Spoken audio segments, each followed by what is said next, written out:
आता है 144 नंबर का सवाल, जो कि आपका ये बहुत कॉमन है, हिंदी इंग्लिश दोनों में आता है। टॉप डाउन अप्रोच, श्रवण के शीर्ष अधोमुखी उपागम, यानी टॉप डाउन अप्रोच। एक होता है बॉटम अप, एक होता है टॉप डाउन।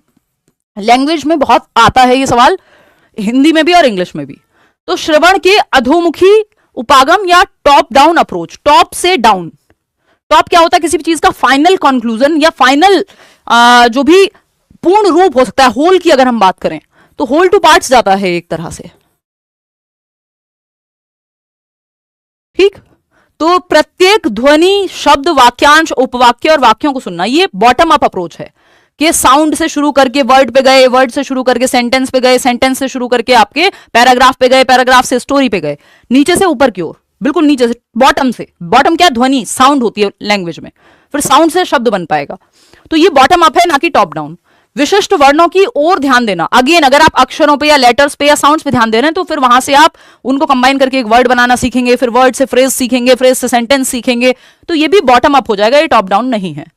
वाक सामग्री या ऑडियो के सारांश या जिस्ट को सुनना, यानी आप समरी सुन ले रहे हैं किसी चीज की, कि आपने कोई बुक पढ़ने की बजाय या पूरा एक एक चैप्टर समझने की बजाय आपने सीधा समरी सुन ली, यानी 3 घंटे की मूवी थी, आपने 30 मिनट में सुन लिया। ठीक है, कह सकते हैं कि आप पूरा कंक्लूजन सुन रहे हैं, लेकिन बाकी का ऑप्शन भी देखेंगे, इससे बेहतर ऑप्शन मौजूद हो सकता है। क्वेश्चन नंबर 4 है, ऑप्शन नंबर 4 है सामग्री, वाक या ऑडियो के समग्र संदेश को सुनना। ये इससे बेटर है, क्योंकि जस्ट से सुनने से ज्यादा होल है आपकी अप्रोच, या टॉप है वो है आपका सामग्री, वाक या ऑडियो के समग्र संदेश को सुनना। कंप्लीट होल की अगर हम बात करेंगे तो वो सिर्फ 4th ऑप्शन में है, तो D option is D right answer over here. आगे बढ़ते हैं, क्वेश्चन नंबर 145 देखिएगा। देखिए, पेडागोजी के क्वेश्चंस को समझना होता है, और अगर आपकी समझ बन जा रही है तो फिर आप ऑलरेडी इस गेम में काफी आगे चल रहे हैं, और वो धीरे धीरे बनते बनते बनेगी। हम सेशंस करेंगे अलग अलग। कक्षा 7 की अध्यापिका किसी एक व्यक्ति के वर्णन से संबंधित, आप इतने ये कर सकते हैं कि जो मैराथन सेशंस पुराने कराए हुए हैं वो भी देख लोगे ना, तो ये क्योंकि सिलेबस चेंज नहीं हुआ है तो काफी क्वेश्चंस आपके सॉल्व हो जाएंगे। 15 में से कम 12 सवाल आप खुद से सॉल्व कर पाएंगे फिर, या फ्री नोट्स दिए हुए हैं डिस्क्रिप्शन बॉक्स में, वो पढ़ लो अगर बैच में नहीं भी आ रहे हो तो। वैसे तो आप में से बहुत सारे लोग जुड़ चुके हैं, जुड़ सकते हो। कक्षा 7 की अध्यापिका किसी एक व्यक्ति के वर्णन से संबंधित लेखन कार्य देती हैं, यानी किसी एक व्यक्ति के बारे में आपको डिस्क्राइब करना है। मान लीजिए महात्मा गांधी जी के बारे में आपको डिस्क्रिप्शन लिखना है। वह कक्षा से बाहर गई और अपनी कक्षा में एक फेरी वाले को उसके सामान सहित लेकर आई। तो यानी क्लास 7th की बात हो रही है, उनकी जो टीचर हैं वो किसी व्यक्ति के बारे में बच्चे वर्णन कर सकें, डिस्क्राइब कर सकें, लिख सकें, ये लेखन कार्य देना चाहती हैं किसी व्यक्ति के बारे में, किसी व्यक्ति को देख के लिख सकें। तो वो जाती हैं बाहर, जो आपके हॉकर्स होते हैं, फेरी वाला है, कोई फल बेचता है, कोई सब्जी बेचता है, उसको लेकर के आ जाती हैं क्लास में उसकी फेरी के सहित, या कहें तो उसके सामान के सहित। उसने उस फेरी वाले से कहा कि वह कक्षा में कोई 7 मिनट के लिए रुके, फिर शिक्षार्थियों को दो दो के जोड़ों में उस व्यक्ति का वर्णन लिखने के लिए कहा। वह फेरी वाला इस गतिविधि में किस रूप में जाना जाएगा? यानी ये जो आप बाहर से एक रेडी लगाने वाला व्यक्ति था, या फेरी लगाने वाला व्यक्ति था, या एक हॉकर था, उसको आप क्लास में लेके आए और बच्चों को, उस फेरी वाले को सामान के साथ, कि मान लो वो चूड़ी बेच रहा था या कोई फल बेच रहा था, उसको साथ में लेकर के आगे, जिस भी हुलिये में था वो, जिस भी सामान के साथ था, बाहर से क्लास के अंदर। इसको कम्युनिटी रिसोर्स बोलते हैं, एक तो है ना, कि कम्युनिटी का आप इस्तेमाल कर रहे हैं क्लासरूम में। दूसरी चीज, आपने बच्चों को कहा कि इस व्यक्ति को देखिए और इसके बारे में वर्णन लिखिए 2-2 के पेयर में। अब सवाल क्या है, पूछा गया है कि जो फेरी वाला है इस गतिविधि में किस रूप में जाना जाएगा, यानी जो व्यक्ति को आप लेके आए थे ये इसका क्या रूप है क्लास में, ये सामग्री के रूप में जाना जाएगा, फेरी वाले के रूप में जाना जाएगा। यहां पे फेरी वाला होना इंपॉर्टेंट नहीं है उसका, ये एक मटेरियल की तरह यूज हुआ है। शिक्षण सहायक, शिक्षण में थोड़ी ना सहायता कर रहा है वो, शिक्षण सहायक सामग्री लिखा होता तो एक बार को फिर भी सोच लेते। गतिविधि का एक प्रतिभागी है, गतिविधि का प्रतिभागी नहीं है वो, गतिविधि तो बच्चे कर रहे हैं, है ना, वो तो जस्ट वहां है मौजूद सामग्री के रूप में, जिसको देख करके कंटेंट मिलेगा बच्चों को। तो C option is D, sorry first option is D right answer. आगे बढ़ेंगे नेक्स्ट क्वेश्चन पे।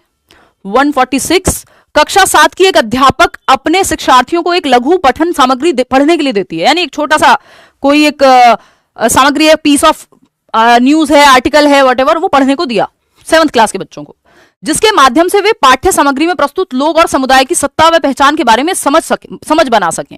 यानी ये जो सामग्री या कंटेंट दिया है, या कोई रिपोर्ट दी है, व्हाटएवर, या कोई न्यूज आर्टिकल दिया है, इसको पढ़ के बच्चे क्या कर पाए, इस सामग्री में प्रस्तुत लोग यानी जिन लोगों के बारे में या समुदाय या किसी कम्युनिटी के बारे में बात हुई है उसके बारे में पहचान या समझ बना सकें।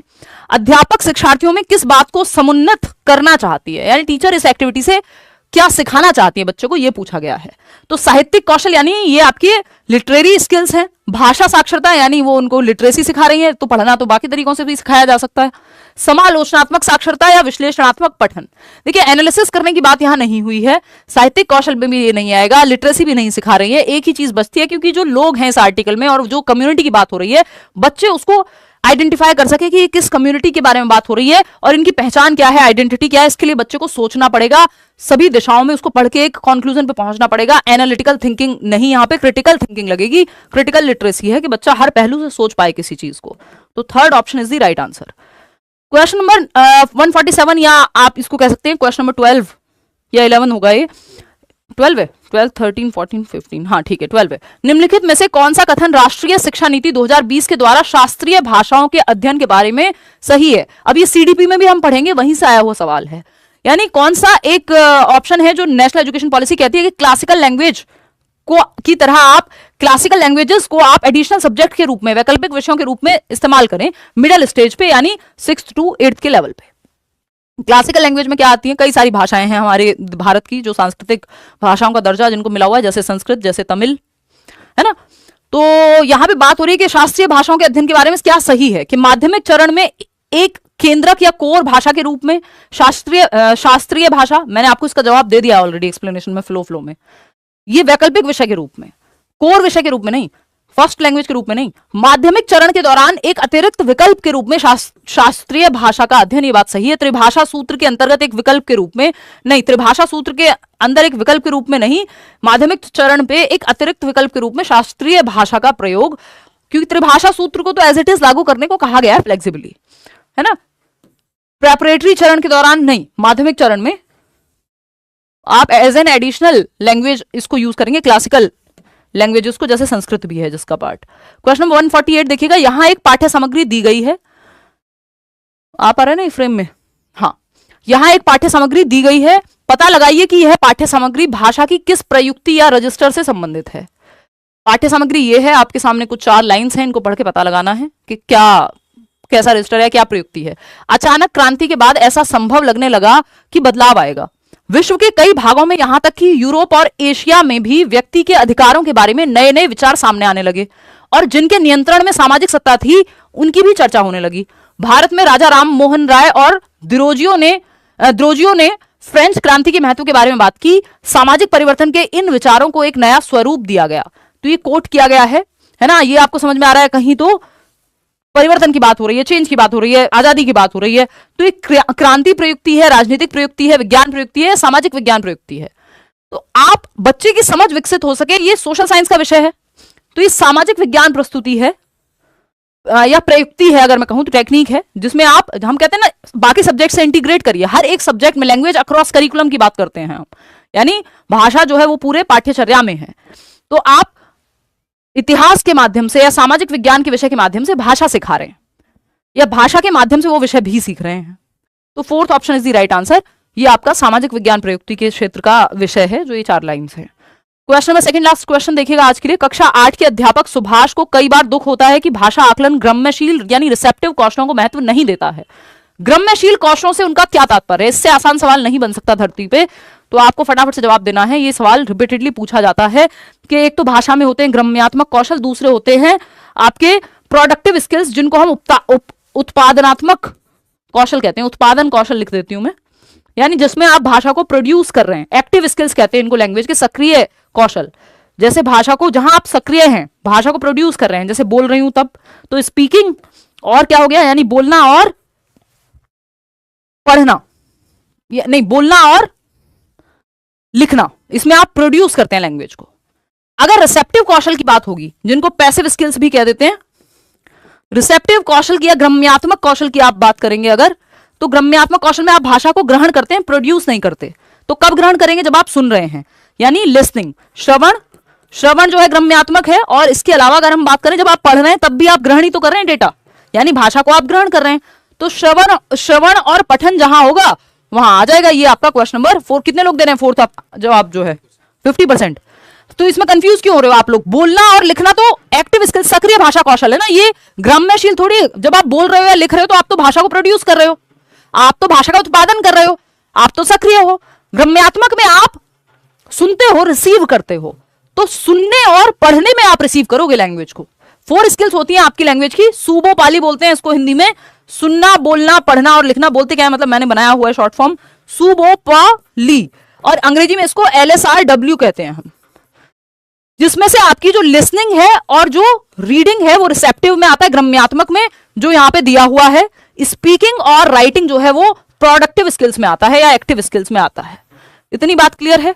4th ऑप्शन सही है। आखिरी सवाल आज का, शिक्षार्थी उस भाषा को समझते और व्यवहार में लाते हैं जो एक व्यवस्था की तरह कार्य करती है, यानी एक पूरे सिस्टम की तरह जो काम कर रही है लैंग्वेज, उसको समझेंगे, कॉम्प्रिहेंड करेंगे, जो बच्चे हैं अंडरस्टैंड करेंगे और बिहेवियर में लेकर के आएंगे, जो एक प्रॉपर व्यवस्था की तरह काम कर रही है, एक सिस्टमैटिक वे में सिखाई जा रही है। तो युक्तिपरक दक्षता है, ये कोई टेक्निक है। सर्वांगी या सिस्टमिक दक्षता है, यानी एक्यूरेसी, जो वो पूरी जो आपकी पकड़ है इसमें। संप्रेषणात्मक दक्षता है, यानी कम्युनिकेटिव मास्टरी कह लीजिए आप इसको, दक्षता को। सामाजिक भाषिक दक्षता है। देखिए यहाँ पे भाषा को यूज करने और उसको समझने की बात हो रही है, वो भी एक व्यवस्था की तरह जो कार्य कर रही है, यानी सर्वांगी या सिस्टमिक दक्षता है। सिस्टम के तहत, यानी एक कंप्लीट सिस्टमेटिक वे में कोई लैंग्वेज आप सीख रहे हैं। तो ऑप्शन नंबर 3 यहां पे सही हो जाएगा।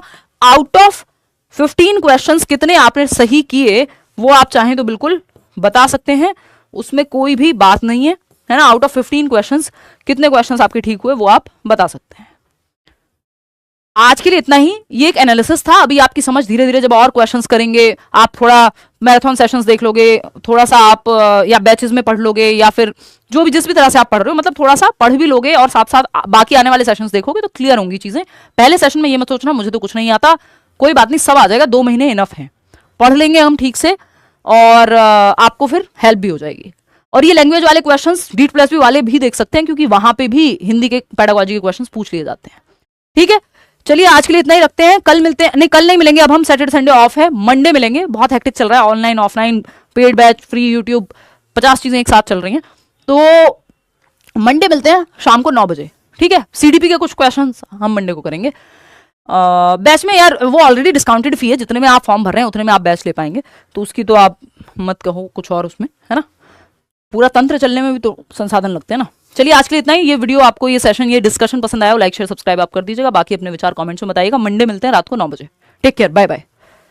मैं कोशिश करूंगी मैक्सिमम जितनी क्लास ले पाऊं एक हफ्ते में, मंडे टू फ्राइडे के बीच में, उतनी ले पाऊं, मतलब लूं।